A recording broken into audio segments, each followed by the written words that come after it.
Today's our topic is inheritance. Inheritance అని చెప్పి heading తీసుకున్నాము. So what is the meaning of inheritance? జనరల్గా మనకి ఇన్హెరిటెన్స్ అంటే మీనింగ్ ఏంటన్నా, సే వారసత్వం.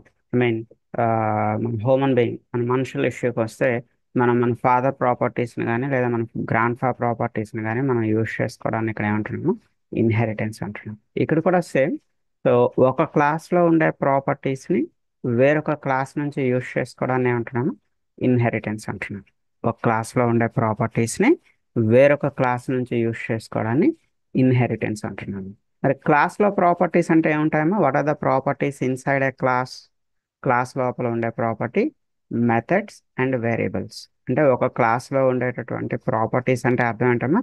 ఒక క్లాస్లో ఉండే మెథడ్స్ని లేదా ఒక క్లాస్లో ఉండే వేరియబుల్స్ని వేరొక క్లాస్ నుంచి యూజ్ చేసుకోవడాన్ని ఏమంటున్నా, ఇన్హెరిటెన్స్ అంటున్నాం.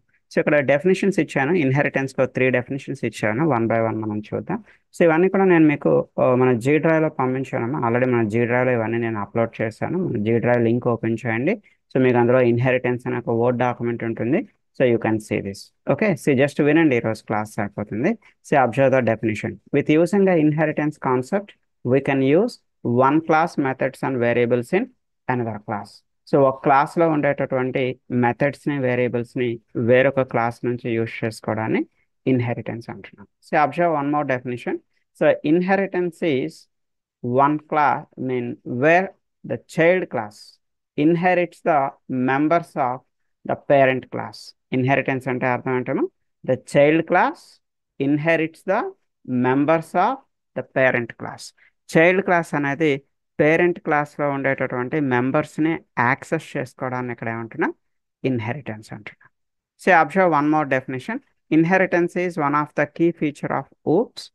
ఓప్స్ అంటే అర్థం ఏంటి? OOPs means object oriented programming. So already you know that Java is one of the object oriented programming. జావాలో మనం మెథడ్స్ని వేరియబుల్స్ని అన్నిటిని కూడా దేంతో కంట్రోల్ చేస్తామో ఆబ్జెక్ట్తోనే కంట్రోల్ చేస్తాం కదా. So it is called as object oriented programming. So మనకి ఆబ్జెక్ట్ ఓరియంటెడ్ ప్రోగ్రామింగ్లో one of the main feature is inheritance. Inheritance అనేది ఒక main feature. And inheritance provided the mechanism that allowed a class to inherit the properties of another class. ఇది కూడా మనకు తెలిసిందే. So inheritance అనేది ఒక మెకానిజం. ఇదేం చేస్తున్నాము? That allowed a class to inherit the properties of another class. So ఒక క్లాస్ని అలౌ చేస్తుంది దేనికోసమ్మా? To inherit the properties of another class. వేరొక క్లాస్లో ఉండే ప్రాపర్టీస్ని యాక్సెస్ చేసుకోవడానికి. So when a class extends another class. What is the meaning of extends? Extends అంటే అర్థం ఏంటమ్మా? ఇన్హెరిట్స్ అని అర్థం. So when a class inherits another class, it inherits the all non private members. దేన్నమ్మా యాక్సెస్ చేసుకోగలుగుతుంది? దేన్ని inherit చేసుకోగలుగుతుంది?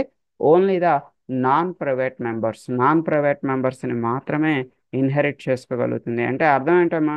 So it cannot inherit the private members. Private మెంబర్స్ని మాత్రం ఇన్హెరిట్ చేసుకోవాలి. So what is this private? అసలు private అంటే ఏంటండి? So మీకు పబ్లిక్ అంటే ఏంటి, ప్రైవేట్ అంటే ఏంటి, ప్రొటెక్టెడ్ అంటే ఏంటి తెలియాలి. సో దానికోసం మనకి జావాలో ఉండేటటువంటి యాక్సెస్ మాడిఫైయర్స్ మనకి తెలియాలి. సో మీ నోట్బుక్లో చిన్న హెడ్డింగ్ తీసుకోండి.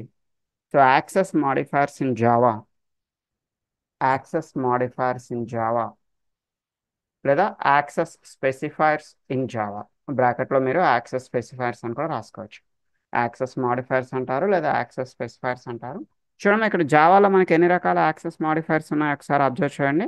So there are 4 access modifiers: public, private, protected, default.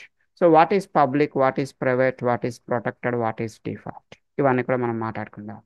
So before that ఎవరైనా కొత్తగా మన క్లాసెస్ చూసే వాళ్ళు ఉంటే వాళ్ళకి చిన్న ఇన్ఫర్మేషన్. సో మన క్లాస్ తాలూకా స్కెడ్యూల్స్ అనేవి మన వెబ్సైట్లో ఉంటుంది, 10amclass.blogspot.com. And one more thing, మన ఎగ్జిస్టింగ్ స్టూడెంట్స్కి కూడా ఒక చిన్న ఇన్ఫర్మేషన్ ఏంటంటే మన స్కెడ్యూల్లో చిన్న చేంజెస్ వచ్చాయేమో, ఒకసారి ఈ స్కెడ్యూల్ చెక్ చేసుకోండి. సో నెక్స్ట్ క్లాసెస్ ఎప్పుడు డేట్స్ అనేవి కొంచెం మారాయి, ఒకసారి ఇది చెక్ చేసుకోండి.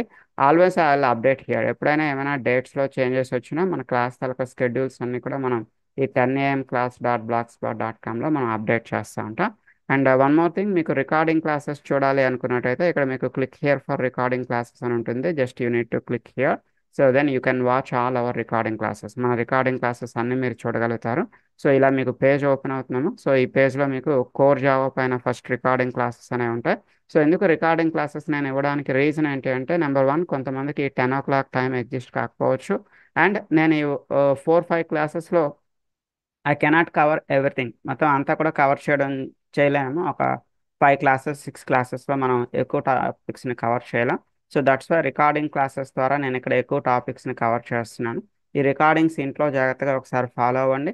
సో మీరు ఇంట్లో రికార్డింగ్స్ ఫాలో అయ్యేటప్పుడు మీకు ఏ ప్రాబ్లం వచ్చినా కూడా 10:40కి నేను అవైలబుల్గా ఉంటాను. 10:40కి వచ్చి మీ స్క్రీన్ షేర్ చేయండి.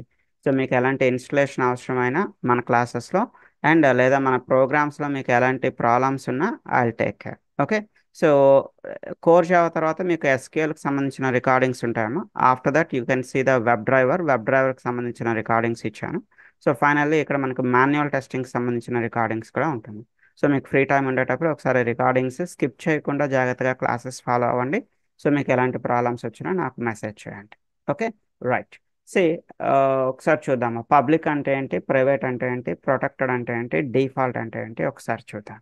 C first of all public అంటే ఏంటో చెప్తాను చూడండి. మన లిస్ట్ రాసుకున్నారమ్మా, యాక్సెస్ మాడిఫైర్స్ ఇన్ జావా అని చెప్పి. Please note down that list. Number 1 public, number 2 private, number 3 protected, number 4 default. So అందులో పబ్లిక్ అంటే ఏంటో ఫస్ట్ చూద్దాము. జస్ట్ వినండి, తర్వాత మళ్ళీ నేను మీకు నోట్స్ చెప్తాను. So we can use the public methods and public variables from any other packages. మీరు పబ్లిక్ మెథడ్స్ని కానీ లేదా పబ్లిక్ వేరియబుల్స్ని కానీ ఎక్కడి నుంచి యూజ్ చేయగలుగుతారమ్మా? ఫ్రమ్ అదర్ ప్యాకేజెస్, వేరొక ప్యాకేజ్ నుంచి మీరు యూజ్ చేయగలుగుతారు. మా ఇనీషియల్గా బిగినింగ్ డేస్లో నేను మీకు ఎక్లిప్స్ ఇన్స్టాల్ చేసేటప్పుడు మీ చేత ప్యాకేజ్ 1 అని చెప్పి ఒకటి క్రియేట్ చేయించాను. ప్యాకేజ్ 1లో మీరు మీ డైలీ ప్రోగ్రామ్స్ అన్ని కూడా యాడ్ చేస్తూ ఉన్నారు. సో ప్యాకేజ్ 1లోనే మీరు కావలిస్తే ప్యాకేజ్ 2, ప్యాకేజ్ 3, ప్యాకేజ్ 4, మీరు ఎన్ని ప్యాకేజెస్ అయినా క్రియేట్ చేసుకోవచ్చు. ఒక ప్యాకేజ్లో మీరు మల్టిపుల్ ప్రోగ్రామ్స్ రాసుకోవచ్చు. అంటే ఒక ప్యాకేజ్లో మీరు ఎన్ని జావా ప్రోగ్రామ్స్ అయినా రాసుకోవచ్చు. అయితే ఒక ప్యాకేజ్లో ఉండేటటువంటి మెథడ్స్ని లేదా వేరియబుల్స్ని వేరొక ప్యాకేజ్ నుంచి యూజ్ చేసుకోవాలి అంటే కంపల్సరీ మీకు ఆ మెథడ్ లేదా ఆ వేరియబుల్ ఏమై ఉండాలమ్మా? That should be a public. అది మీకు పబ్లిక్ అయి ఉండాలి. నేను మీకు అది ప్రాక్టికల్గా ఒకసారి చూపిస్తాను చూడండి. సో ఇక్కడ చూడమ్మా, నేను ఏబిసి అనే ఒక ప్యాకేజ్ తీసుకున్నాను. ఏబిసి అనే ఒక ప్యాకేజ్ తీసుకున్నాను మీకు ఎగ్జాంపుల్ చూపించడానికి. వేరొక ప్యాకేజ్ ఏం తీసుకున్నాను చూడండి, XYZ అనే ఒక ప్యాకేజ్. ఏబిసి అనేది ఒకటి, XYZ అనేది ఒకటి, 2 ప్యాకేజెస్ తీసుకున్నాను. సో ఏబిసి అనే ప్యాకేజ్లో డెమో5 అని చెప్పి ఒక ప్రోగ్రామ్ తీసుకున్నాను. మై ప్రోగ్రామ్ నేమ్ ఈస్ డెమో5. డెమో5లో ఇంటీజర్ బి అని చెప్పి ఒక వేరియబుల్ తీసుకున్నాను. My variable is integer b and b equal to 200. దాని వాల్యూ ఎంత ఇచ్చానమ్మా? బిలో 200 అనే ఒక వాల్యూ ఇచ్చాను. ఇది స్టాటిక్ వేరియబుల్గా తీసుకున్నాను. Already we discussed about static variable. మన స్టాటిక్ వేరియబుల్ తర్వాత అడ్వాంటేజ్ ఏంటమ్మా? మనం 2 అడ్వాంటేజెస్ మాట్లాడుకున్నాం. ఫస్ట్ అడ్వాంటేజ్ అంటే మనం స్టాటిక్ వేరియబుల్స్ని డైరెక్ట్గా మెయిన్ మెథడ్ నుంచి కాల్ చేయొచ్చు. డైరెక్ట్గా మెయిన్ మెథడ్ నుంచి కాల్ చేయొచ్చు వితౌట్ యూజింగ్ ఎనీ ఆబ్జెక్ట్. మీరు ఆబ్జెక్ట్ ఏం క్రియేట్ చేయాల్సిన అవసరం లేకుండా డైరెక్ట్గా మీరు మెయిన్ మెథడ్ నుంచి మీ స్టాటిక్ వేరియబుల్ని కాల్ చేయొచ్చు. ఇది ఒక అడ్వాంటేజ్. సెకండ్ అడ్వాంటేజ్ ఏంటమ్మా? స్టాటిక్ వేరియబుల్ని మీరు వేరొక ప్రోగ్రామ్ నుంచి యాక్సెస్ చేయొచ్చు. You can access it from any other program. వేరొక ప్రోగ్రామ్ నుంచి మీరు స్టాటిక్ వేరియబుల్ని యాక్సెస్ చేయొచ్చు based on the class name. దేన్ని బేస్ చేసుకున్నామా? క్లాస్ నేమ్ని బేస్ చేసుకుని. What is the class name? ఇక్కడ మన క్లాస్ నేమ్ ఏముందమ్మా? డెమో5 అని ఉంది, గుర్తుపెట్టుకోండి. అంటే మీరు ఎప్పుడైనా ఈ స్టాటిక్ వేరియబుల్ని కాల్ చేయాలంటే ఎలా కాల్ చేస్తారమ్మా? డెమో5.b. మా డెమో5.b అని చెప్పి మీరు వేరొక ప్రోగ్రామ్స్, ఏ ప్రోగ్రామ్స్ నుంచి అయినా మీరు ఈ స్టాటిక్ వేరియబుల్ని యాక్సెస్ చేయగలుగుతారు. సో నేనేం చేస్తున్నా అంటే వేరొక ప్యాకేజ్లోకి వెళ్ళాను. ఇప్పుడు ఏబిసి ప్యాకేజ్ నుంచి ఏ ప్యాకేజ్లోకి వెళ్ళాను? XYZ అనే ఒక ప్యాకేజ్లోకి వెళ్ళాను. XYZలో డెమో6 అని చెప్పి ఒక ప్రోగ్రామ్. ప్రీవియస్గా డెమో5 తీసుకున్నాను కదమ్మా, ఇక్కడ డెమో6 అని తీసుకున్నాను. డెమో6లో సిస్అవుట్, system.out.println డెమో5.b. డెమో5లో మనం ఏ వేరియబుల్ని ఇక్కడ కాల్ చేస్తున్నామో? బి అనే స్టాటిక్ వేరియబుల్ని కాల్ చేస్తున్నాం. యాక్చువల్గా ఇది పని చేయాలమ్మా, బట్ ఎందుకు పని చేయట్లేదు? రీజన్ ఏంటంటే ఎవ్రీథింగ్ ఈజ్ ఫైన్, అంతా బాగానే ఉంది, బట్ ఎందుకు ఎర్రర్ వస్తుంది? ఒకసారి ఇక్కడ మౌస్ పెట్టి చూద్దామా. ఎర్రర్ ఏం చూపిస్తుంది అంటే డెమో5.b ఈజ్ నాట్ విజిబుల్. అది కనిపించట్లేదు అంటున్నాము. డెమో5.b అనేది నాట్ విజిబుల్, కనిపించట్లేదు. ఎందుకు దానికి కనిపించట్లేదు, రీజన్ ఏంటమ్మా? సో ఒకసారి వెళ్ళి చూద్దాం. డెమో 5లోకి వెళ్ళి చూస్తే ఈ స్టాటిక్ వేరియబుల్కి ముందర మనం పబ్లిక్ అని కానీ ప్రైవేట్ అని కానీ ప్రొటెక్టెడ్ అని కానీ ఏమైనా యాక్సెస్ మాడిఫైర్ ఏమైనా ఇచ్చానామా? చూడండి, there is no access modifier. మనం ఇక్కడ ఎలాంటి యాక్సెస్ మాడిఫైర్ ఇవ్వలేదు. సో యాక్సెస్ మాడిఫైర్ ఏమి ఇవ్వకపోతే అప్పుడు జావా దాన్ని ఎలా ట్రీట్ చేస్తుందమ్మా? That will be treated as a default access modifier. Java దీన్ని ఒక డిఫాల్ట్ యాక్సెస్ మాడిఫైర్ గా ట్రీట్ చేస్తుంది. సో డిఫాల్ట్ యాక్సెస్ మాడిఫైర్ అంటే అర్థం ఏంటమ్మా? We can use that variable only within the same package. మరి డిఫాల్ట్ కనుక ప్రాబ్లం ఏంటి? డిఫాల్ట్ మెథడ్స్ని కానీ లేదా డిఫాల్ట్ వేరియబుల్స్ని కానీ మీరు సేమ్ ప్యాకేజ్లో మాత్రమే యూజ్ చేయగలుగుతారు.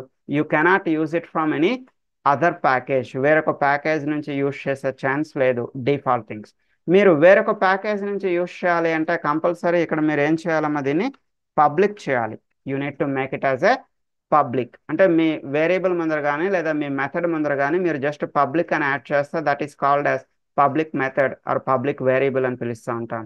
ఇప్పుడు చూడమ్మా, మనం XYZలోకి వెళ్దాం. XYZలో ఎర్రర్ పోయింది చూడండి, దర్ ఈజ్ నో ఎర్రర్. ప్రీవియస్గా ఇక్కడ ఎర్రర్ కనిపించేది, ఇప్పుడు మీకు ఎర్రర్ ఏం లేదు. ఒకసారి రన్ చేసి చూపిస్తాను. సో ఇప్పుడు demo5.b అంటే మీకు ఇక్కడ ఏం ప్రింట్ అయింది చూడండి, బాటంలో 200 అనేది ప్రింట్ అయింది. అంటే అర్థం ఏంటమ్మా? మీకు పబ్లిక్కి డిఫాల్ట్కి డిఫరెన్స్ ఏంటి? పబ్లిక్ మెథడ్స్ని లేదా పబ్లిక్ వేరియబుల్స్ని మీరు వేరొక ప్యాకేజ్ నుంచి యూజ్ చేయగలుగుతారు. You can use it from other packages. అదే డిఫాల్ట్ మెథడ్ లేదా డిఫాల్ట్ వేరియబుల్ అంటే అర్థం ఏంటమ్మా? సేమ్ ప్యాకేజ్, అదే ప్యాకేజ్ నుంచి యూజ్ చేయగలుగుతారు. వేరొక ప్యాకేజ్ నుంచి యూజ్ చేసే ఛాన్స్ మీకు లేదు. ఓకే, ఈ రెండింటి కోసం ఒకసారి నోట్స్ చెప్తా, రాసుకోండి. మీ నోట్బుక్లో ఏం రాస్తారంటే take a point. We can use the public methods and public variables. We can use the public methods and public variables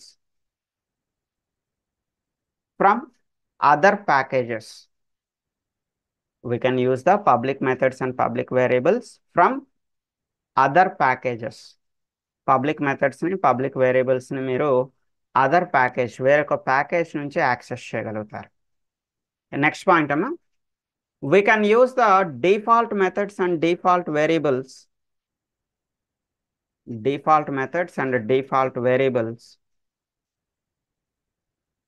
from the same package, from the same package. Default మెథడ్ని కానీ లేదా default వేరియబుల్ని కానీ same ప్యాకేజ్లో మాత్రమే use చేయగలుగుతారు, within the same package. Okay, so నా what about this private and protected? ఈ private కోసం ప్రొటెక్టెడ్ కోసం ఏంటో జస్ట్ వినండి, ఏం రాయొద్దు. సో తర్వాత మళ్ళీ కావాల్సిన నోట్స్ చెప్తాను. ఏం లేదు, ప్రైవేట్ మెథడ్స్ని లేదా ప్రైవేట్ వేరియబుల్స్ని మీరు విత్ ఇన్ ద క్లాస్, ఆ క్లాస్లో మాత్రమే వాడగలుగుతారు. ఇప్పటివరకు మనం ప్యాకేజెస్ కోసం మాట్లాడుకున్నాం, ఇప్పుడు ప్యాకేజ్ కోసం కాదమ్మా, ఇప్పుడు మనం దేనికోసం మాట్లాడుకుంటున్నాం? Class. So with in the same క్లాస్లో మాత్రమే మీరు యూజ్ చేయగలుగుతారు ప్రైవేట్ మెథడ్స్ని, ప్రైవేట్ వేరియబుల్స్ని. అదే మరి ప్రొటెక్టెడ్ అంటే అర్థం ఏంటమ్మా? ప్రొటెక్టెడ్ మెథడ్స్ని, ప్రొటెక్టెడ్ వేరియబుల్స్ని మీరు సేమ్ క్లాస్ నుంచి యూజ్ చేయగలుగుతారు అండ్ ఇన్హెరిటెడ్ క్లాసెస్ నుంచి కూడా యూజ్ చేయగలుగుతారు. ఎక్కడి నుంచమ్మా? ఇన్హెరిటెడ్ క్లాసెస్ నుంచి కూడా యూజ్ చేయగలుగుతారు. అంటే మీకు చిన్న ఎగ్జాంపుల్, మీకు అర్థం కావడానికి ఒక చిన్న ఎగ్జాంపుల్ చెప్తా చూడండి. ఫర్ ఎగ్జాంపుల్, నా దగ్గర ఒక కార్ ఉంది అనుకున్నాను. I have a car with me. So నా కార్కి నేను ఇచ్చిన యాక్సెస్ మాడిఫైర్ ఏంటి? ప్రైవేట్. అంటే ఇట్ ఈస్ ఓన్లీ ఫర్ మీ. ఈ కార్ అనేది నా ఒక్కడి కోసం మాత్రమే. Even I don't want to give it to my inherited people. నేను నా ఇన్హెరిటెడ్ పీపుల్ కూడా నా కార్ ఇవ్వడం లేదమ్మా. అంటే ఎగ్జాంపుల్ మీకు అర్థం కావడానికి, అంటే నా సన్కి కానీ, నా డాటర్కి కానీ, నా గ్రాండ్ సన్కి కానీ, నా గ్రాండ్ డాటర్ కానీ, ఎవరికి, నా ఇన్హెరిటెడ్ పీపుల్ కూడా నేను నా కార్ ఇవ్వడం లేదు. It is only for me. నా ఒక్కడి కోసం మాత్రమే వాడుకుంటే అదేమవుతుందమ్మా? Private. Whereas I have a bike with me. నా దగ్గర ఒక బైక్ ఉంది అనుకోండి. సో నా బైక్ నేను ఇచ్చిన యాక్సెస్ మాడిఫైర్ ఏంటమ్మా? ప్రొటెక్టెడ్. అంటే అర్థం ఏంటమ్మా? It is for me and it is for my inherited people. అంటే ఈ బైక్ నేను యూజ్ చేసుకుంటాను, నా ఇన్హెరిటెడ్ పీపుల్ అంటే నా సన్ కానీ, నా డాటర్ కానీ, నా గ్రాండ్ డాటర్ కానీ, నా గ్రాండ్ సన్ కానీ, సో నా ఇన్హెరిటెడ్ పీపుల్ ఎవరైనా కూడా నా బైక్ వాడుకోవచ్చు. అర్థమైందమ్మా? కార్ అనేది only for me, even inherited people కూడా ఇవ్వడం లేదమ్మా. సో వెరస్ బైక్ అనేది నేను యూజ్ చేసుకుంటున్నాను, నా ఇన్హెరిటెడ్ పీపుల్ యూజ్ చేసుకుంటారు. అవుటర్స్ ఎవరైనా వాడుకోవచ్చు అమ్మా, ఇన్హెరిటెడ్ పీపుల్ కన్నా బయట వాళ్ళు ఎవరైనా వాడుకోవచ్చు అంటే నో, అవుటర్స్ నాట్ అలౌడ్. మరి అవుటర్స్ కోసం ఇక్కడ నా దగ్గర ఒక సైకిల్ ఉంది. I have a cycle, I mean bicycle with me. So నా సైకిల్కి నేను ఇచ్చిన యాక్సెస్ మాడిఫైర్ ఏంటమ్మా? Public. So any one can use it. దీన్ని ఎవరైనా యూజ్ చేసుకోవచ్చు. అంటే నా ఇన్హెరిటెడ్ పీపుల్ వాడుకోవచ్చు, బయట వాళ్ళు కూడా యూజ్ చేసుకోవచ్చు. అర్థమైందమ్మా? అయితే ఇందులో మనకి ఇన్హెరిటెన్స్కి పనికిరాంది ఏంటమ్మా అంటే మనకి ఈ యాక్సెస్ మాడిఫైర్స్లో only the private things are not eligible for inheritance. Only private things మాత్రమే ఇన్హెరిటెన్స్కి ఎలిజిబుల్ కాదు. పబ్లిక్ థింగ్స్ని మీరు ఇన్హెరిట్ చేయొచ్చు, ప్రొటెక్టెడ్ థింగ్స్ని ఇన్హెరిట్ చేయొచ్చు, డిఫాల్ట్ థింగ్స్ని కూడా మీరు ఇన్హెరిట్ చేయగలుగుతారు. ఓకే, సో మీ నోట్బుక్లో నెక్స్ట్ పాయింట్ ప్రైవేట్ కోసం చెప్తాను, నోట్ చేసుకున్నాము. So we can use the private methods and private variables. We can use the private methods and private variables from the same class. From the same class. Private మెథడ్స్ని private వేరియబుల్స్ని మీరు same class నుంచి మాత్రమే use చేస్తారు. From the same class. Okay, next point అమ్మా. We cannot inherit the private methods and private variables. We cannot inherit the private methods and private variables. Private మెథడ్స్ని private వేరియబుల్స్ని మీరు inherit చేయలేరు. Next point అమ్మా. We can use the protected methods and protected variables. We can use the protected methods and protected variables from the same class, from the same class and from the inherited class. From the same class and from the inherited class. Same class నుంచి మీరు access చేయగలుగుతారు and inherited classes నుంచి కూడా access చేయగలుగుతారు. Right, so ఇప్పుడు వీటన్నిటిని మనం with examples చూద్దాం. సో బిఫోర్ దట్ మనకి టైప్స్ ఆఫ్ ఇన్హెరిటెన్స్ అని చెప్పి మీ నోట్బుక్లో చిన్న హెడింగ్ తీసుకున్నాము. Types of inheritance. చూడమ్మా, ఇక్కడ ఎన్ని రకాల ఇన్హెరిటెన్స్లు ఉన్నాయి? Single inheritance, multi level inheritance, multiple inheritance. But ఇందులో జావాలో ఉండేవి రెండు ఇన్హెరిటెన్స్లు అనమాట. జావాలో మనకు ఓన్లీ సింగిల్ ఇన్హెరిటెన్స్ ఉంటుంది, మల్టీ లెవెల్ ఇన్హెరిటెన్స్ ఉంటుంది. జావాలో లేనిది ఏంటమ్మా? Multiple inheritance. మల్టిపుల్ ఇన్హెరిటెన్స్ అనేది ఓన్లీ మీకు C++లో మాత్రమే ఉంటుంది, జావాలో ఉండదు. ఓకే, సో ఇవి ఒకసారి థియరిటికల్గా అండ్ ప్రాక్టికల్గా ఒకసారి మాట్లాడుకుందాం. ఓకే, సో హెడింగ్ తీసుకున్నారమ్మా, types of inheritance. Note down this type: single inheritance, multi level inheritance, multiple inheritance. అందులో ఫస్ట్ హెడింగ్ తీసుకున్నామా? The first heading is single inheritance. ఆ నేమ్ చూస్తేనే మీకు మీనింగ్ తెలుస్తుందమ్మా. సింగిల్ ఇన్హెరిటెన్స్ అంటే అర్థం ఏంటి? If there is only one parent and one child, ఒక పేరెంట్ ఒక చైల్డ్ ఉన్నట్టయితే మనం దాన్ని ఏమంటున్నామా?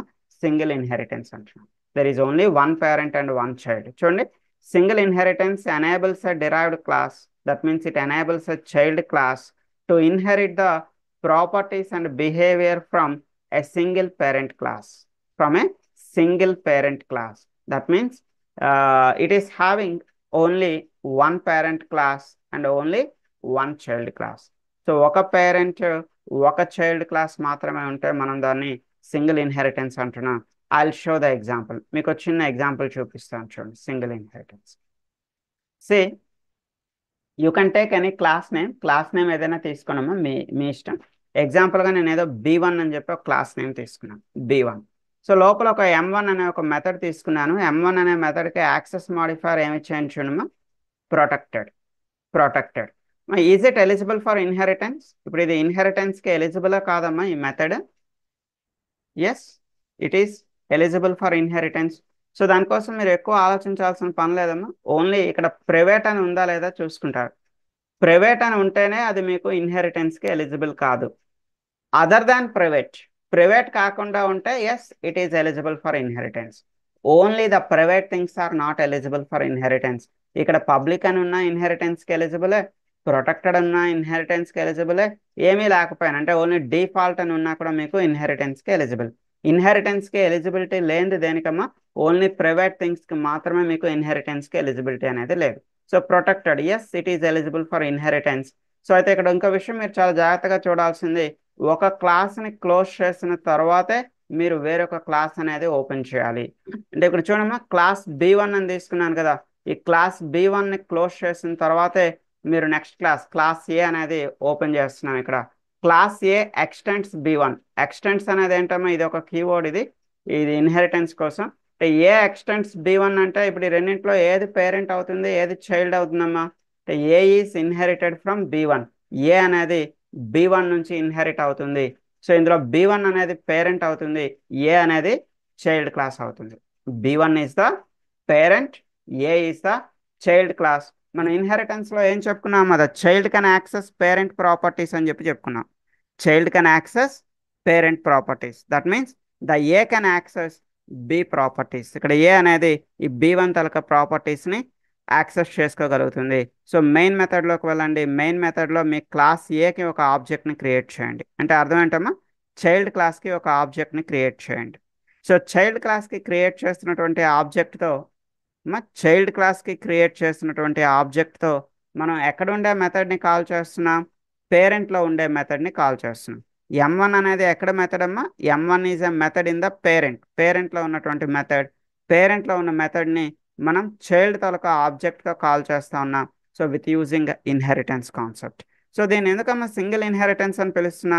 In this example there is only one parent, there is only one child. ఒక పేరెంట్ ఒక చైల్డ్ ఉండడం వల్ల మనం దీన్ని ఏమని పిలుస్తున్నామా? సింగిల్ ఇన్హెరిటెన్స్ అని పిలుస్తా ఉన్నాం.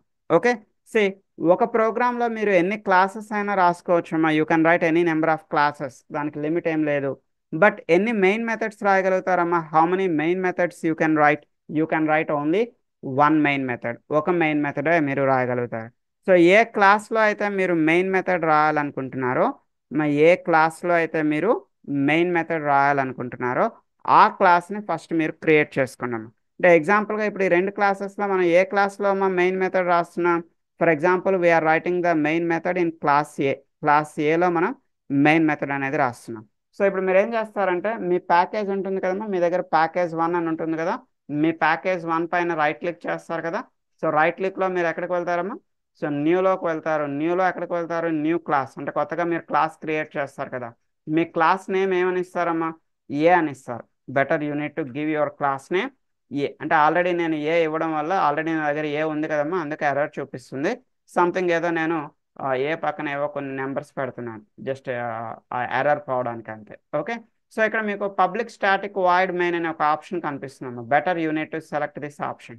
అప్పుడు మీకు క్లాస్ క్రియేట్ అవుతుంది. క్లాస్తో పాటు లోపల మెయిన్ మెథడ్ కూడా క్రియేట్ అవుతుంది. మా క్లాస్ క్రియేట్ అవుతుంది, క్లాస్తో పాటుగా మీకు మెయిన్ మెథడ్ కూడా క్రియేట్ అవుతుంది. చూడండి, ఇక్కడ క్లాస్ ఏ అనేది క్రియేట్ అయింది. క్లాస్ ఏతో పాటు లోపల మీకు మెయిన్ మెథడ్ కూడా క్రియేట్ అయింది. మరి ఇప్పుడు క్లాస్ బి అనేది ఎలా క్రియేట్ చేస్తారమ్మా? How to create the class B? ఈ పైకి వెళ్ళండి. ఈ పైన better you can go with the class B. ఏదో బి అనేది ఆల్రెడీ ఉంటే ఏదో ఒక డిఫరెంట్ నేమ్ ఇస్తారు. ఓకే, సో ఇదే నేను B5 అని ఇచ్చాను, మీ ఇష్టం. మరి ఈ లోపల ఒక మెథడ్ ఏదో తీసుకున్నాం. ఈ రెండు క్లాసెస్ని ఎలా కనెక్ట్ చేస్తారు? How to connect these two classes? ఈ టూ క్లాసెస్ని కనెక్ట్ చేయడానికి మన దగ్గర ఉన్న కీవర్డ్ ఏంటమ్మా? ఎక్స్టెండ్స్ కదా. క్లాస్ ఏ ఎక్స్టెండ్స్ బి. నా దగ్గర ఆల్రెడీ ఏ అండ్ బి ఉన్నాయి కాబట్టి నేను పక్కన ఏవో నెంబర్స్ ఇస్తున్నాను అంతేనమ్మా. ఇప్పుడు ఏ అనేది ఎక్స్టెండ్స్ ఎక్కడి నుంచి ఇన్హెరిట్ అవుతుందమ్మా? బి నుంచి ఇన్హెరిట్ అవుతుంది. ఇప్పుడు ఈ ఎగ్జాంపుల్లో మనకి బి అనేది పేరెంట్ అవుతుంది, ఏ అనేది చైల్డ్ అవుతుంది. Okay, and one more thing, ఇంకో చిన్న విషయం మీకు తెలియాల్సింది ఏంటంటే, ఫైనల్ క్లాస్ అంటే ఏంటి? ఇంటర్వ్యూస్లో అడుగుతూ ఉంటారు మేబీ. సో ఫైనల్ క్లాస్ అంటే ఏం లేదమ్మా, మీ క్లాస్ని ఎవరు ఇన్హెరిట్ చేయకూడదు అనుకున్నట్టయితే, మీ క్లాస్ని ఎవరు కూడా ఇన్హెరిట్ చేయకూడదు అనుకుంటే, జస్ట్ బిఫోర్ యువర్ క్లాస్, మీ క్లాస్ ముందర మీరు ఫైనల్ అనే ఒక కీవర్డ్ని యాడ్ చేసుకుంటే no one can inherit your class. ఇంకా మీ క్లాస్ని ఎవరు ఇన్హెరిట్ చేయలేరు. సో చూడండి, ఇక్కడ నేను కూడా ఇన్హెరిట్ చేయలేను. ఇక్కడ మౌస్ పెట్టేటైతే అదేం చెప్తుంది చూడమ్మా, the type A cannot a sub class for the final class B1.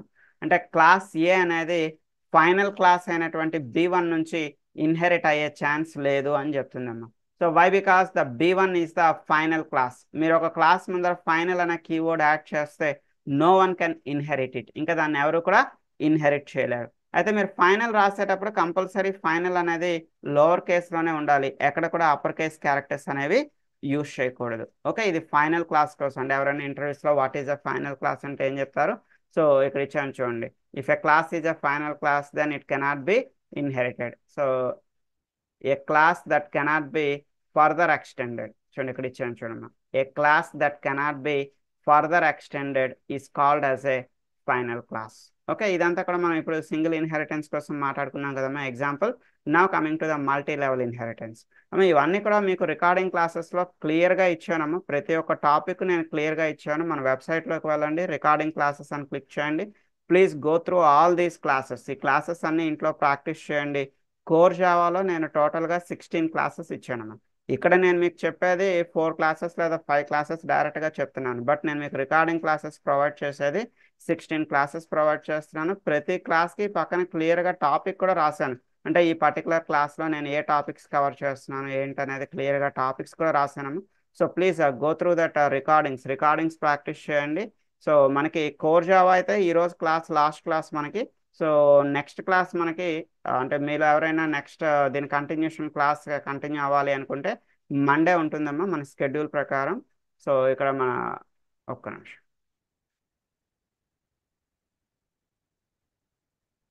మన షెడ్యూల్ ప్రకారం చూడండి, మండే జూలై 28 అంటే మండే పడుతుంది. Monday we're going to start the SQL basics అనేది స్టార్ట్ చేస్తాం. సో మీలో ఎవరైనా ఎస్క్యూఎల్ బేసిక్స్ అటెండ్ అవ్వాలి అనుకుంటే you can attend from the Monday. Okay, and in the meanwhile ఈ వీక్లో మీరు ఒకసారి రికార్డింగ్స్ అన్ని కూడా ట్రై చేయండి. మీకు ఏమైనా ప్రాబ్లం అంటే you can attend the Monday 10:40 class ఎప్పుడైనా మీరు రావచ్చు. 10:40 క్లాస్కి వచ్చి మీరు మీ డౌట్స్ని నాతో షేర్ చేసుకోవచ్చు. I will try to rectify your doubts. Okay, and next single inheritance తర్వాత నెక్స్ట్ ఇప్పుడు మనం ఏం మాట్లాడుకోవాలమో we need to discuss about the multi level inheritance. ఇప్పుడు మల్టీ లెవెల్ అంటే అర్థం ఏంటండి? చూపిస్తాను చూడండి, ఒక చిన్న ఎగ్జాంపుల్ మీకు చెప్తాను. ఏం లేదమ్మా, I can access my father properties and my grandpa properties. ఇప్పుడు నేను మా ఫాదర్ ప్రాపర్టీస్ని యాక్సెస్ చేసుకోగలుగుతాను అండ్ గ్రాండ్ ఫా ప్రాపర్టీస్ని కూడా యాక్సెస్ చేసుకోగలుగుతాం, అంతే కదమ్మా. We can access our parent properties and we can access our grandparent properties also. దీన్ని ఏమంటున్నారమ్మా? This is called as a multi level inheritance. అంటే ఎందుకమ్మా దీన్ని మల్టీ లెవెల్ అంటున్నారు? ఇక్కడ మల్టిపుల్ లెవెల్స్ ఉన్నాయి కదమ్మా, మల్టిపుల్ జనరేషన్స్ ఉన్నాయి కదా. ఇప్పుడు నాది ఒక జనరేషన్, నా పేరెంట్స్ది ఒక జనరేషన్, గ్రాండ్ పేరెంట్స్ది ఒక జనరేషన్. సో ఇక్కడ మల్టిపుల్ లెవెల్స్ అంటే మల్టిపుల్ జనరేషన్స్ ఉన్నాయి కాబట్టి మనం దీన్ని ఏమని పిలుస్తున్నామా? మల్టీ లెవెల్ ఇన్హెరిటెన్స్ అని పిలుస్తా ఉన్నాం. ఓకే, ఒకసారి నేను దీన్ని ప్రాక్టికల్గా కూడా చూపిస్తాను చూడండి, మల్టీ లెవెల్ ఎలా ఉంటుందో. I will show the example. నేను మీకు చిన్న ఎగ్జాంపుల్ చూపిస్తాను చూడండి. ఫర్ ఎగ్జాంపుల్ నేను ఇక్కడ క్లాస్ ఎక్స్ అనేది ఒకటి తీసుకున్నాను. క్లాస్ ఎక్స్లో M1 అనే ఒక మెథడ్ తీసుకున్నాను. నెక్స్ట్ అమ్మ క్లాస్ వై అనేది ఒకటి తీసుకున్నాను. క్లాస్ వై అనేది ఎక్కడి నుంచి ఇన్హెరిట్ అవుతుంది చూడండి. The Y is inherited from X. Y అనేది ఎక్స్ నుంచి ఇన్హెరిట్ అవుతుంది. ఇప్పుడు ఈ రెండింటిలో ఏది పేరెంట్ అవుతుంది, ఏది చైల్డ్ అవుతుంది? ఎక్స్ అనేది పేరెంట్ అవుతుంది, వై అనేది చైల్డ్ అవుతుంది. ఓకే, ఈ చైల్డ్ క్లాస్లో అగైన్ నేను M2 అనే ఒక మెథడ్ తీసుకున్నాను. పైన M1 అనే ఒక మెథడ్ తీసుకున్నాను ఎక్స్లో, వైలో ఏం తీసుకున్నానమ్మా? M2 అనే ఒక మెథడ్ తీసుకున్నాను. సో నా coming to the class Z అనేది ఒకటి తీసుకున్నాను. జెడ్ అనేది ఎక్కడి నుంచి ఇన్హెరిట్ అవుతుందమ్మా? Z is inherited from Y. Z అనేది వై నుంచి ఇన్హెరిట్ అవుతుంది. సో ఇప్పుడు ఒకసారి మీరు చూడండి కనెక్టివిటీ. జెడ్కి పేరెంట్ ఎవరమ్మా? Who is the parent to the Z? The Z parent is Y. వైకి పేరెంట్ ఎవరమ్మా? Y parent is X. ఇప్పుడు జెడ్ అనేవాడు వాడి పేరెంట్లో ఉన్న ప్రాపర్టీస్ని యాక్సెస్ చేసుకోగలుగుతాడు, వాడి గ్రాండ్ పేరెంట్ తాలూకా ప్రాపర్టీస్ని కూడా యాక్సెస్ చేసుకోగలుగుతాడు. అంటే మీరు ఇప్పుడు జెడ్కి ఒక ఆబ్జెక్ట్ని క్రియేట్ చేస్తే ఆబ్జెక్ట్తో మీరు వైలో ఉండేటటువంటి మెథడ్ని యాక్సెస్ చేయగలుగుతారు, యాజ్ వెల్ యాజ్ ఎక్స్లో ఉండే మెథడ్ని కూడా యాక్సెస్ చేయగలుగుతారు. చూడమ్మా, ఇక్కడ నేను జెడ్కి ఒక ఆబ్జెక్ట్ని క్రియేట్ చేస్తున్నాను. Creating the object for Z. So జెడ్కి క్రియేట్ చేసినటువంటి ఆబ్జెక్ట్తో ఏదో ఏ అనే ఒక ఆబ్జెక్ట్ని క్రియేట్ చేస్తాం జెడ్కి. సో జెడ్కి క్రియేట్ చేసేటటువంటి ఆబ్జెక్ట్తో మనం M1ని కాల్ చేస్తాం, M2ని కూడా కాల్ చేస్తాం. అంటే అర్థం ఏంటమ్మా? పేరెంట్లో ఉన్న ప్రాపర్టీని కాల్ చేస్తాం, గ్రాండ్ పేరెంట్లో ఉన్న ప్రాపర్టీని కూడా కాల్ చేస్తాం. ఓకే, సో దీన్ని ఏమంటున్నామా? This is the example for multi level inheritance. అంటే మల్టిపుల్ లెవెల్స్ ఉన్నాయి కదమ్మా, మల్టిపుల్ జనరేషన్స్ అనేవి ఉన్నాయి కదా, దీన్ని మల్టీ లెవెల్ ఇన్హెరిటెన్స్ అంటున్నా. డెఫినేషన్ ఏం చెప్తున్నాడో చూడండి. When a class is derived from when a class is derived from another derived class. When a class is derived from another derived class is called as a multi-level inheritance. Multi-level inheritance అంటే ఏం లేదమ్మా, sir చూడండి, the z is derived from another derived class. Y అనేది already derived క్లాసే కదమ్మా. Y ఎక్కడి నుంచి derive అయింది? Y was derived from X. Y అనేది ఎక్స్ నుంచి డెరైవ్ అయింది. So when a class is derived from అంటే inherited from another derived class, వేరొక డెరైవ్డ్ క్లాస్ నుంచి మన క్లాస్ అనేది డెరైవ్ అయి ఉంటే దాన్ని ఏమంటున్నారమ్మా? That is called as a multi level inheritance. It is implemented by defining at least 3 classes. ఈ ఎగ్జాంపుల్లో మీకు మినిమం ఎన్ని క్లాసెస్ ఉండాలమ్మా? 3 క్లాసెస్ ఉండాలి. And in multi level inheritance there is only 1 base class and remaining are derived classes. ఇక్కడ base class ఒకటే ఉంటుంది, remaining అన్ని కూడా డెరైవ్డ్ క్లాసెస్ ఉంటాయి. అంటే ఇప్పుడు చూడండి, ఈ ఎగ్జాంపుల్లో బేస్ క్లాస్ అంటే ఏంటమ్మా? ఎక్స్ అనేది బేస్ క్లాస్ అవుతుంది, ఎక్స్ అనేది బేస్ క్లాస్ అవుతుంది, వై అనేది డెరైవ్డ్ క్లాస్ అవుతుంది, జెడ్ అనేది కూడా డెరైవ్డ్ క్లాస్ అవుతుంది. So it is about the multi level inheritance. అయితే మల్టిపుల్ ఇన్హెరిటెన్స్ అనేది జావాలో లేదమ్మా. ఏంటి అసలు మల్టిపుల్ ఇన్హెరిటెన్స్ అంటే? ఒకసారి థియరిటికల్గా చూడండి. ఏం లేదు, I can access my father properties and my mother properties. నేను నా ఫాదర్ ప్రాపర్టీస్ని యాక్సెస్ చేసుకోగలుగుతాను, మా మదర్ ప్రాపర్టీస్ని కూడా యాక్సెస్ చేసుకోగలుగుతాను. దాన్ని ఏమంటున్నామా? మల్టిపుల్ ఇన్హెరిటెన్స్ అంటున్నాం. మల్టీ లెవెల్ అంటే మీకేం చెప్పానమ్మా? మల్టీ లెవెల్ అంటే I can access my father properties and my grandpa properties. నేను నా ఫాదర్ ప్రాపర్టీస్ని, నా గ్రాండ్ ఫాదర్ ప్రాపర్టీస్ని యాక్సెస్ చేసుకుంటే దాన్ని ఏమంటున్నామా? Multi level. అంటే మల్టిపుల్ జనరేషన్స్ ఉన్నాయి కాబట్టి మనం దీన్ని ఏమంటున్నాం? మల్టీ లెవెల్ అంటున్నాం. మరి మల్టిపుల్ అంటే అర్థం ఏంటమ్మా? ఇక్కడ ఫాదర్ గ్రాండ్ ఫాదర్ కాదమ్మా. I can access my father properties and mother properties. So అంటే ఇక్కడ మల్టిపుల్ పేరెంట్స్ ఉన్నాయనుకోండమ్మా, దాన్ని ఏమంటున్నాం? మల్టిపుల్ ఇన్హెరిటెన్స్ అంటున్నాం. సో నేను మీకు ఒకసారి ప్రాక్టికల్గా చూపిస్తాను చూడండి. So for example class X అనేది ఒకటి ఉందమ్మా, క్లాస్ వై అనేది ఒకటి ఉంది. మనం ప్రీవియస్గా మల్టీ లెవెల్ చెప్పుకునేటప్పుడు ఏం చెప్పానమ్మా? క్లాస్ ఎక్స్ అనేది ఒకటి ఉంది, క్లాస్ వై ఉంది. వై అనేది ఎక్కడి నుంచి ఇన్హెరిట్ అయిందమ్మా? Y is inherited from X. Y అనేది ఎక్స్ నుంచి ఇన్హెరిట్ అయింది. ఇంకోటి ఏంటమ్మా? Class Z. క్లాస్ జెడ్ అనేది ఎక్కడి నుంచి ఇన్హెరిట్ అయిందమ్మా? It extends from Y. Okay, ఇంతవరకు ఇది ఓకే కదమ్మా? దీన్ని మనం ఏం చెప్పుకున్నాం? Multi level inheritance. Multi level ఇన్హెరిటెన్స్లో జెడ్కి పేరెంట్ ఎవరమ్మా? వై. వైకి పేరెంట్ ఎవరు? ఎక్స్. సో ఇప్పుడు జెడ్ అనేవాడు వాడి పేరెంట్లో ఉండే ప్రాపర్టీస్ని కాల్ చేయగలుగుతాడు, వాడి గ్రాండ్ పేరెంట్లో ఉన్న ప్రాపర్టీస్ని కూడా కాల్ చేయగలుగుతాడు. ఇది మల్టీ లెవెల్కి ఎగ్జాంపుల్. బట్ ఇప్పుడు మల్టిపుల్కి ఎగ్జాంపుల్ ఏంటి అంటే మల్టిపుల్ ఇన్హెరిటెన్స్. ఎక్స్ అనేది ఒక ఇండివిజువల్ క్లాస్, వై అనేది ఒక individual class. The z is inherited from x comma y.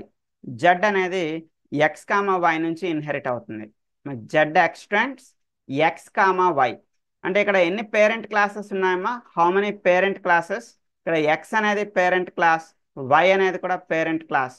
అంటే if it is having a multiple parent classes, multiple parent class అంటే ఎక్స్టెండ్స్ తర్వాత మీకు ఇక్కడ కామా పెట్టి మల్టిపుల్ పేరెంట్ క్లాసెస్ ఇలా మీరు రాశారనుకోండి, ఎక్స్ కామా వై అని రాశారనుకోండి, Z extends X comma Y అని రాశారు, దాన్ని ఏమంటారమ్మా? That is called as multiple inheritance. when a class is derived from more than one parent class, అంటే ఒకదానికన్నా ఎక్కువ పేరెంట్ క్లాసెస్ ఉంటే that is called as a multiple inheritance. Java is not supporting multiple inheritance.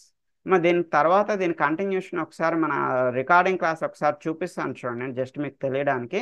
So ఇప్పుడు చూడండి, ఇప్పుడు మనం ఎంతవరకు చెప్పుకున్నామా? Multi level inheritance, multiple inheritance చెప్పాను. సో దీని కంటిన్యూషన్ మీకు క్లాస్ 9 అని ఉంటుందమ్మా మన రికార్డింగ్ క్లాసెస్లో. So polymorphism and method overloading అంటే ఏంటి, మెథడ్ ఓవర్ రైడింగ్ అంటే ఏంటి, ఎన్క్యాప్సులేషన్ అంటే ఏంటి, data binding. So next abstraction కోసం చెప్పారమ్మా. సో లైక్ ఎక్సెప్షన్ హ్యాండ్లింగ్ కోసం చెప్పాను, ఇంటర్ఫేసెస్ కోసం చెప్పానమ్మా. సో అగైన్ మీకు ఎక్సెప్షన్ హ్యాండ్లింగ్లో అర్థమెటిక్ ఎక్సెప్షన్ అంటే ఏంటి, నల్ పాయింటర్ ఎక్సెప్షన్ అంటే ఏంటి, so different types of exceptions కోసం నేను క్లియర్గా మీకు ఇన్ఫర్మేషన్ ఇచ్చాను. అండ్ రన్ టైమ్ ఎక్సెప్షన్స్ అంటే ఏంటి, కంపైల్ టైమ్ ఎక్సెప్షన్స్ అంటే ఏంటి, వాటి కోసం కూడా నేను క్లియర్గా ఇక్కడ మీకు ఇన్ఫర్మేషన్ ఇచ్చాను. టైప్ కాస్టింగ్ అంటే ఏంటి, బ్రేక్కి కంటిన్యూకి డిఫరెన్స్ ఏంటి, and how to read the integers and how to read the strings from the console. మీరు కన్సోల్ నుంచి ఇంటీజర్ని లేదా స్ట్రింగ్స్ని ఎలా రీడ్ చేస్తారు. కన్స్ట్రక్టర్ ఓవర్లోడింగ్, మెథడ్ ఓవర్లోడింగ్ లాంటిదే మనకి కన్స్ట్రక్టర్ ఓవర్లోడింగ్ అనేది ఉంటుంది. మీకు బిగినింగ్లో కన్స్ట్రక్టర్స్ అనే ఒక టాపిక్ చెప్పాను. సో ఆ తర్వాత కన్స్ట్రక్టర్ ఓవర్లోడింగ్ అనేది ఇక్కడ మీకు 14th క్లాస్లో ఉంటుంది, ఒకసారి చూడండి ఈరోజు. స్టాటిక్ మెథడ్స్, స్టాటిక్ వేరియబుల్స్ కోసం ఇక్కడ ఒక ఇన్ఫర్మేషన్ ఇవ్వడం జరిగింది.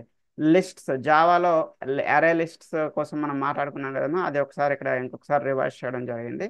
సో ఎస్క్యూఎల్ కనెక్షన్, జావా నుంచి ఎస్క్యూఎల్ని ఎలా కనెక్ట్ చేస్తారు, దాని జేడిబిసి కనెక్షన్, 2 డైమెన్షనల్ అరే. ఆల్రెడీ మనం ప్రీవియస్గా సింగిల్ డైమెన్షనల్ అరే చెప్పాను, బట్ ఇక్కడ 2 డైమెన్షనల్ అరే కోసం కూడా ఇక్కడ మీకు ఇన్ఫర్మేషన్ ఇచ్చాను. ఇవి మీకు జావాలో నేను కవర్ చేసినటువంటి టాపిక్స్, ఒకసారి ఇంట్లో చెక్ చేయండి. అండ్ ఎస్క్యూఎల్లో కూడా బేసిక్స్ అన్ని కూడా ఇక్కడ కవర్ చేయడం జరిగిందమ్మా.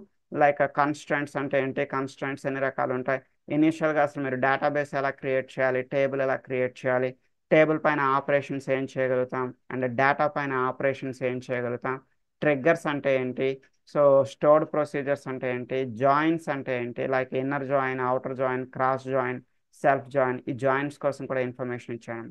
సో వెబ్ డ్రైవర్ కూడా మీకు వెబ్ డ్రైవర్ ఎలా ఇన్స్టాల్ చేయాలి, వెబ్ డ్రైవర్తో బేసిక్గా ఎలా వర్క్ చేయాలి, ఎక్స్పాత్లు ఎన్ని రకాలు ఉంటాయి, ఎక్స్పాత్ని ఓన్గా ఎలా ఐడెంటిఫై చేస్తారు, సో ఇలాంటివన్నీ కూడా ఇక్కడ మీకు ఇచ్చాను. అండ్ ఇన్స్టలేషన్ ప్రాసెస్ కూడా మీకు ఇచ్చాను. సో ఒకసారి ఇవన్నీ కూడా చెక్ చేయండి. మాన్యువల్ టెస్టింగ్ సంబంధించి థియరీ కూడా ఇచ్చాను. వెబ్ డ్రైవర్లో నేను మీకు కొన్ని ఫ్రేమ్ వర్క్స్ కూడా ఇక్కడ కవర్ చేయడం జరిగిందమ్మా, కుకుంబర్ ఫ్రేమ్ వర్క్ ఇలాంటివి కవర్ చేయడం జరిగింది, ఒకసారి చూడండి. సో వెబ్ డ్రైవర్ యూస్ చేసి స్క్రీన్ షాట్స్ని ఎలా క్యాప్చర్ చేయాలి, అండ్ రెగ్యులర్ ఎక్స్ప్రెషన్స్, జావాలో రెగ్యులర్ ఎక్స్ప్రెషన్స్ మనం వెబ్ డ్రైవర్లో ఎలా యూస్ చేయాలి, సో ఇలాంటి ఇష్యూస్ అన్ని కూడా ఇక్కడ వెబ్ డ్రైవర్లో how to work with drop downs.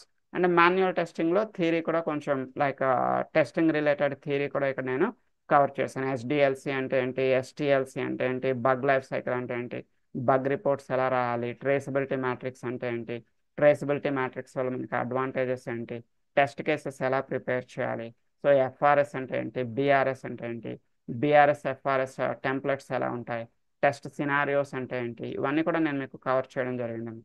ఒకసారి రికార్డింగ్స్ అన్ని కూడా చెక్ చేయండి, మీకు ఏమైనా ప్రాబ్లం ఉంటే సో నెక్స్ట్ క్లాస్లో నన్ను అడగండి. ఓకే, సో మీలో ఎవరికైనా ఎస్క్యూఎల్ జాయిన్ అవ్వాలి అనుకుంటే, మన ఫ్రీ క్లాస్ జాయిన్ అవ్వాలి అనుకుంటే, so our next class will be on July 28th. నేనైతే ఈ వీక్లో అయితే క్లాసెస్ లేవమ్మా, ఇంకా ఫ్రీ క్లాసెస్.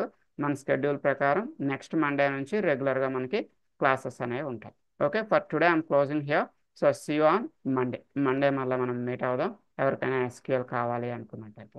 మీకు ఈరోజు ఏమైనా డౌట్స్ ఉంటే టుడే ఐఎమ్ అవైలబుల్ అట్ 10:40. ఈరోజు నేను 10:40కి అవైలబుల్గా ఉంటాను. So please attend the doubt session if you have any doubts. Okay, so ఈరోజుకి ఇలా క్లోజ్ చేస్తున్నాను. Thank you so much. Bye.